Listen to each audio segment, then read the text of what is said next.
मुंबई इंडियन्समधून अर्जुन तेंडुलकर गायब, या खेळाडूमुळे सचिनच्या लेखासाठी मीचे दरवाजे कायमचे बंद. मुंबईच्या टीममधून अर्जुन तेंडुलकर गायब. यंदाच्या वर्षी आयपीएलमध्ये मुंबईचे 3 सामने झाले आहे. मात्र यावेळी अर्जुन तेंडुलकर आतापर्यंत आपल्या टीमकडून एकही सामना खेळू शकलेला नाही. दरम्यान, तिसऱ्या सामन्यात जे घडले त्यानंतर आता अर्जुनला लवकरच प्लेइंग 11 मध्ये संधी मिळण्याची शक्यता फारच कमी आहे.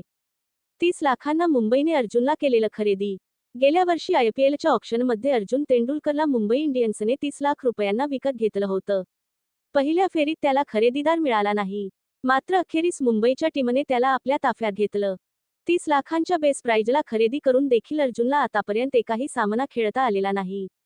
अर्जुन तेंडुलकर हा डावखुरा वेगवान गोलंदाज आहे. दरम्यान रविवारी केकेआर विरुद्ध खेळल्या गेलेल्या सामन्यात आयपीएलमध्ये डेब्यू करणाऱ्या अश्वनी कुमारने पहिल्याच बॉलवर विकेट मिळवली. इतकेच नाही तर या सामन्यात त्याने 4 विकेट्स घेतल्या. अशी कामगिरी करणारा तो भारतातील पहिला गोलंदाज ठरलाय.